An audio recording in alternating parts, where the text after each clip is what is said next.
നമസ്കാരം. ആൻ്റണി വർഗീസ് അഥവാ പെപ്പെ എന്ന് പറയുമ്പോഴാണ് കൂടുതൽ മലയാള പ്രേക്ഷകർക്കും കൂടുതലായിട്ട് അദ്ദേഹത്തിന് അറിയപ്പെടുന്നത് എന്നുള്ളതാണ്.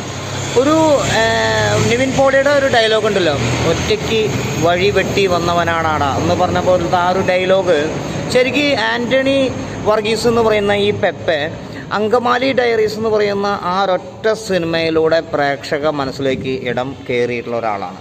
ഇപ്പോൾ സൂപ്പർ സ്റ്റാർ എന്ന പദവിയിലേക്ക് വരെ അദ്ദേഹം വന്നുകൊണ്ടിരിക്കുകയാണ്. കാരണം RDX എന്ന് പറയുന്ന ആ ഒരു അടിപ്പടത്തിലൂടെ തന്നെ ഒരു വലിയൊരു ആക്ഷൻ ഹീറോ എന്ന് പറയുന്ന പേരും പെപ്പയ്ക്ക് വന്നിട്ടുണ്ട്. പിന്നെ വന്നിട്ടുള്ള കൊണ്ടൽ എന്ന് പറഞ്ഞിട്ടുള്ള സിനിമയാണ്. ആ ഒരു സിനിമ അത്രമാത്രം ഒരു ഹിറ്റൊന്നും അടിച്ചില്ല. പക്ഷെ അതിൻ്റെ ഒപ്പം കളിക്കുന്ന അന്നത്തെ ടൈമിൽ ഇറങ്ങിയിട്ടുള്ള സിനിമകളൊക്കെ, അതായത് നമ്മുടെ ടോവിനോ തോമസിൻ്റെ സിനിമ, ഒപ്പം തന്നെ നമ്മുടെ ആസിഫ് അലിയുടെ സിനിമയും അന്ന് ഒരുമിച്ച് ഇറങ്ങിയതായിരുന്നു. അപ്പോൾ ആ രണ്ട് സിനിമകളും, അവരുടെ രണ്ടുപേരുടെയും സിനിമകൾ നല്ല രീതിയിൽ, ഒന്ന് ആസിഫ് അലിയുടെ കിഷ്കിന്ധാകാന്ഡം, നമ്മുടെ ടോവിനോ തോമസിൻ്റെ ARM എന്ന് പറയുന്ന സിനിമയാണ്. അന്നത്തെ ടൈമിൽ രണ്ട് സിനിമകളാണ് അത്രമാത്രം സൂപ്പർ ഹിറ്റ് അടിച്ചതും ബോക്സ് ഓഫീസിൽ നല്ല കളക്ഷൻ കിട്ടിയതും.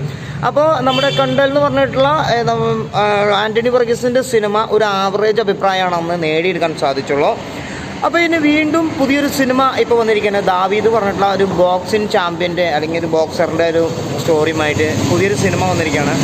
അപ്പോൾ ഇന്നിപ്പോൾ തൃശ്ശൂർ രാഗത്തിലൊക്കെ വലിയ കട്ടൗട്ട്, സാധാരണ ഒരു മമ്മൂട്ടി സിനിമയ്ക്ക് പോലും ഇല്ലാത്ത രീതിയിലാണ് അവിടെ കട്ടൗട്ടും ഫ്ലക്സുകളും വെച്ചിരിക്കുന്നത്. എന്തൊക്കെയാണെങ്കിലും ഇനി ആൻ്റണി വർഗീസിൻ്റെ ഒരു നല്ല സിനിമയാണെന്നുള്ള ഒരു അഭിപ്രായമാണ് ഈ ഒരു സിനിമയ്ക്ക് വരുന്നതെങ്കിൽ തീർച്ചയായിട്ടും അടുത്ത സൂപ്പർ സ്റ്റാർ എന്ന പദവിയിലേക്ക് ആൻ്റണി വർഗീസും, അതായത് പെപ്പയും വന്നിരിക്കും എന്നുള്ളത് തന്നെയാണ്. ഇപ്പോൾ ഉണ്ണിമൂന്നൻ്റെ മാർക്ക് എന്ന് പറയുന്ന സിനിമ നല്ല രീതിയിൽ കളക്ഷനും അഭിപ്രായം കിട്ടിയിട്ടുള്ള ഒരു സിനിമ തന്നെയാണ്. ഇനിയിപ്പോൾ ആൻ്റണി വർഗീസിൻ്റെ ഈ ഒരു സിനിമയിൽ പ്രേക്ഷകർക്ക് ഒരുപാട് പ്രതീക്ഷകളുണ്ട്. എന്തായാലും നല്ല ഫാൻസ് ഉള്ള ഒരു നടൻ കൂടിയാണ്.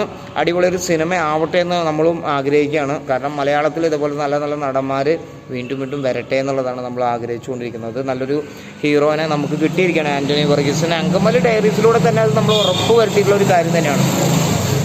ഓക്കെ, ഇനി അദ്ദേഹത്തിൻ്റെ ഈ ഒരു സിനിമ ഒരു അഭിപ്രായം നല്ല രീതിയിൽ വരികയാണെങ്കിൽ ഇത് ബോക്സ് ഓഫീസ് അടിച്ച് പപ്പടാക്കും എന്നുള്ളതിന് യാതൊരു ഡൗട്ടില്ല. ഈ ഒരു സിനിമ നിങ്ങൾ ഏത് തിയേറ്ററിലാണ് കണ്ടേക്കണമെന്ന് വെച്ച് കഴിഞ്ഞാൽ നിങ്ങളുടെ ഒരു അഭിപ്രായ വീഡിയോയ്ക്ക് താഴെ അറിയിക്കുക.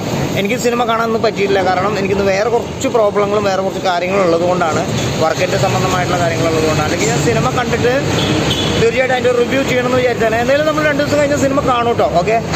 ഓക്കെ, കണ്ടവരാണെങ്കിൽ സിനിമയെക്കുറിച്ചുള്ള അഭിപ്രായ വീഡിയോയ്ക്ക് താഴെ അറിയിക്കാം.